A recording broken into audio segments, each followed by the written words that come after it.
Yes, people, how are we doing? So today I'm going to be running you through how I built 20 pounds of muscle in 3 years. So coming off that bodybuilding stage in 2021, when I first competed, I felt like I'd been absolutely buried by all of these guys who were way taller than me, way bigger than me, training longer than me, all of those sorts of things. And I deliberately don't say had better genetics than me because that's something that you can't change, but you can change how hard you train, how long you dedicate yourself for, and all of those things there. So don't just blame somebody else's genetics. But I felt like instead of thinking, oh, the judges just weren't looking for my look, or the lineup was too stacked, or some other excuse that people will pump out on social media to make themselves feel better, I knew it was all on me. Okay, if I wanted to win a show the next time I competed, I had to do the work. That's what it took at the end of the day. And that gave me everything I needed to know in order to push for the next 3 years and get everything I wanted to out of bodybuilding. So we are in 4 legs here, and the first thing that I want to get across to you guys is that it doesn't matter how perfect your diet is, how many fruit and veg you're eating, how much protein you're eating a day, if the quality of your training is shit, okay? Your training is fundamental to make sure that you put on as much muscle mass as possible. So that's where we're starting here. And it's not just how hard you train or how good your form is. There is a middle ground with what you need. You need form that is good enough that it survives going into hard training. So you need a controlled eccentric. You need to pause in that lengthened position. You need to keep the tension on the target muscle as you're going through the concentric all the way up to failure, okay? It's not one or the other. We can do both of those things pretty damn well. And then it's just a case of training frequently enough with enough volume so that you grow at the end of the day. Speaking of which, I want to grow my calves, so I should probably train them. So we're going to do a couple of warm-ups here. I don't actually know how much load is on this because this is just one of the... Oh, this is actually exactly what I need for a working set. So I'm probably going to reduce that a little bit if I'm going to do some warm-ups. Calves aren't one of those things that you need to warm up massively. It's just making sure that the movement feels okay. And I'm actually going to train them this week, so they might grow. Because I am genetically blessed with calves, I don't train them as much as I probably should do. Like, if I'm running short on time, it's the first thing I'll skip. But I'm okay today. Got enough time to film a YouTube video, so I might as well train my calves, as they say. So the way that the Kaiser machines here work is by air pressure, compression of this container down here, which means that it gets pretty hard towards the shortened position. And I have a lot of ankle issues anyway. As I go into that fully shortened range, I think it's got something to do with my flat feet. My ankles just say fuck off. So I'm doing length and partials on here, and then actually doing a double intensifier because I'm also doing Myo reps, which is just, I'm going to get close to failure, take 5 deep breaths, 10 seconds or so, and then I'll go again, just because calves recover really quickly. I'm not fucking around doing 4 sets on here when I could finish my session sooner or spend that time doing something else.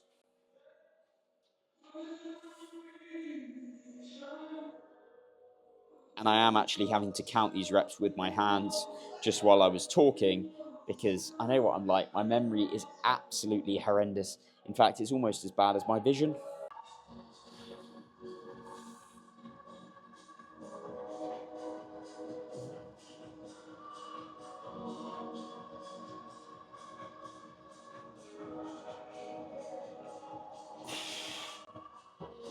Oh.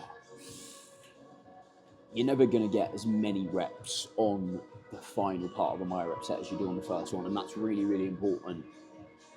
Then that we don't take that very first set all the way to failure, because you're just going to fuck yourself and end up doing sets of 3, 4 reps. And whilst it might be effective, it feels pretty fucking rough to do.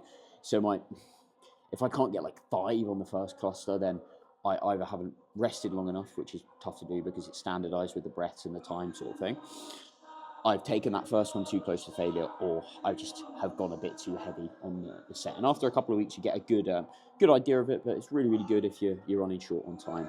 A big issue I see with people doing their calf work on a leg press like this is allowing the knee to bend too much. So they're almost like semi-leg pressing it as they go through, and then wondering why their calves don't grow. Like, whilst this is great because you haven't got the load compressing down in your spine and you're still doing a straight leg variation, you need to make sure you're doing it properly if you actually want to get the benefits out of it.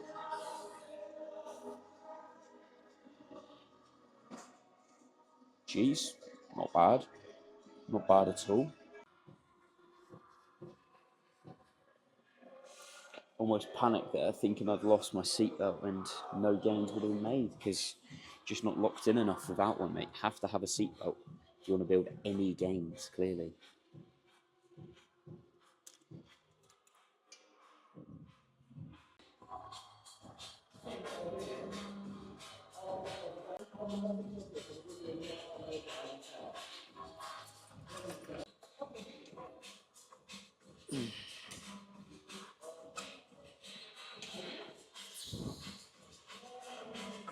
Expecting to build 20, 25 pounds of muscle in 3 years like I have is pretty unrealistic. How consistent you need to be is vastly overrated by a lot of people. If you're 90% across the course of a whole year, that's missing on 30 days. That's less than once a week.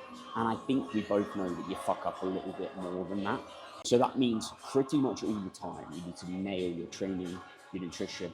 And if you want to nail your training and your nutrition across that whole course of time, you've got to have a pretty strong motivating factor in order to do that. Like me getting off stage and thinking, yeah, I've been absolutely fucking buried. You need to have something behind it like that. If it's just, yeah, I want to get a bit bigger, or I'm not that confident. If it's just, yeah, I want to get a little bit bigger, but I'm not asked about how long it takes and don't really have any specific goals to get there, then don't expect to. That pizza at the weekend's going to look far more appetizing. And you're never going to get lean enough to do a proper gaining phase, and you're never going to be diligent enough to do a bulk and not get fat.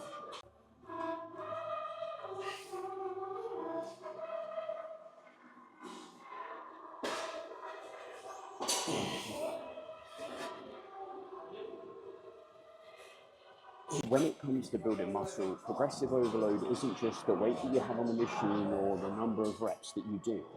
It also comes down to, where do you have your feet? What angle have we got the bench at? It also comes down to, where do you have your feet? What angle have we got the seat at?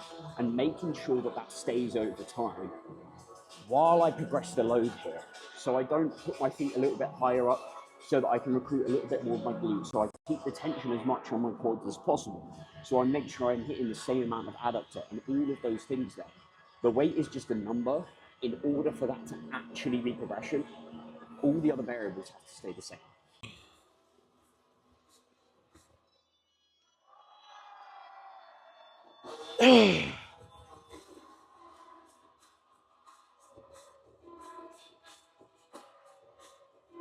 One of the most underrated cues for leg pressing, in my opinion, is actually pulling yourself down into the seat here. If all of this stuff is flying around, you're not going to be stable through the hips, which means that you're not going to be stable through your feet as you're going through the rep. And this load is trying to shove you, especially as you get stronger, further and further that way. So by pulling yourself down into the seat, as you press, you're going to be able to put a hell of a lot more tension through your legs,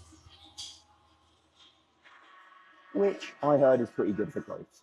He's going to the dark side. Let's fucking go.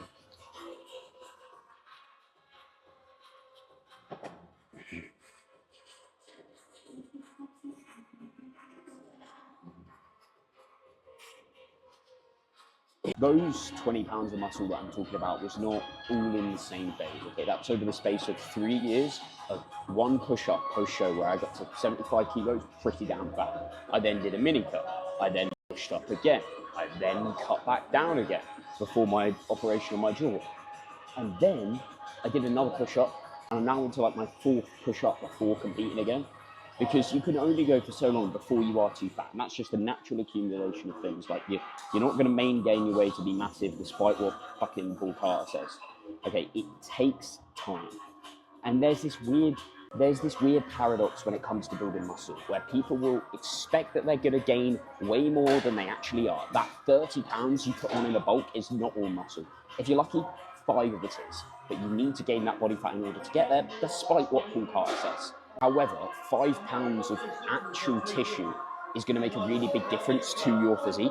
It's going to make you look a hell of a lot better when it goes in the right places, when it goes on your lats, when it goes in your arms, when it brings out that X shape to your physique. And it just takes time to get there. Stop trying to rush that process. Sure, it can help to have a good coach, and obviously I'm biased because I think I'm pretty decent at my job, but at this point you probably expected the plug to come. And while I'm at it, I might as well say, subscribe to the channel, like, leave us a hate comment, all of that good stuff. In fact, it's actually below, isn't it? I don't know why I'm pointing up. So I am letting my heel rise up a little bit as I go through it, and that's for a couple of reasons. I've got more range at my hip. I can get a little bit deeper here, but my ankle's inhibiting it. And again, that's probably flat feet issues as a part of it. And it feels safe when I come up like that. As long as I'm not coming really high up onto my toes and then shortening my calf a lot, it's not distracting from the set. And because I'm then doing that over and over again every week, as I progress the load here, my ankles, my knees, my hips are all going to get used to that. So it's all going to be okay. And I found that cueing my bum back into here, almost a little bit of hip extension, can help a lot. And I've also found that pushing my hips back into this here, almost bringing myself into hip flexion, especially on the way up, makes it feel a little bit makes it feel a hell of a lot better, and like I'm not going to just slide forward on the platform, which would not be ideal. Another baby plate is going on this week. 1.25 kilos is the progression, just enough to match up, maybe get one more, and then slowly work this up. And maybe at some point there might be 75 kilos. Nothing special in the intra workout here. It's just a hydration formula, because I find if I'm training first thing in the morning, it's a little bit more challenging to make sure that I am fully hydrated, and obviously that makes a big impact when it comes to your training performance. I've got my usual setup on the leg extension here, where the seat is way back, nice and reclined, so I can bias a little bit more direct firmness. This leg extension is the last quad exercise in the session. I'm also going to do some myo reps on here because, one, it saves a bit of time, two, it gives you a stupid pump, and who doesn't like getting a big pump? And if you say that it doesn't matter for growth whatsoever, like, fuck off.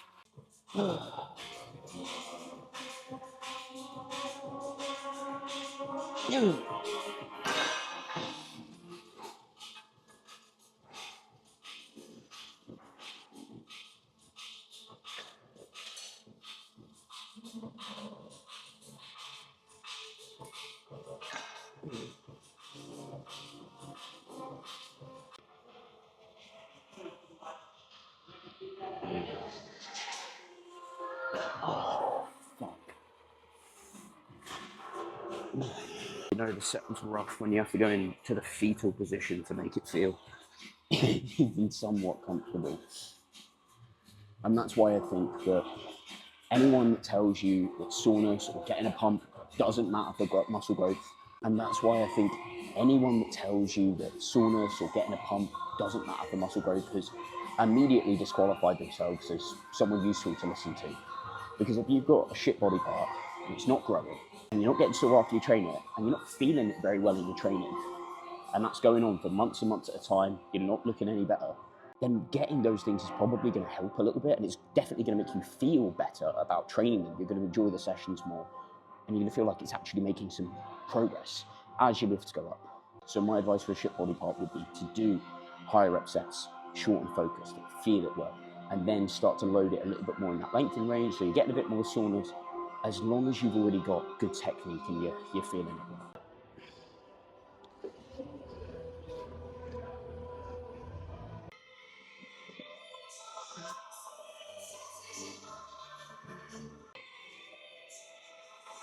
And on the topic of pump and feeling it, obviously I'm doing a pretty short and focused exercise here, but you can manipulate that a little bit with your tempo, being a little bit slower out of the bottom and then accelerating as fast as you can towards the top. I don't know what this motion is here, that's a little bit weird.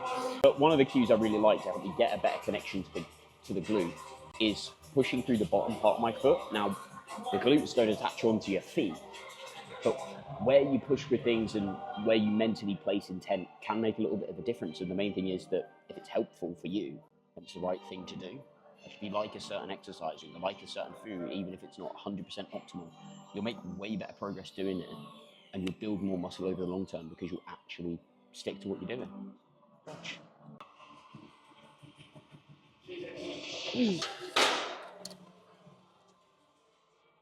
Oh, mate, that heater up there is not ideal. Literally takes 2 reps away from everything. Terrible, terrible stuff. Ooh.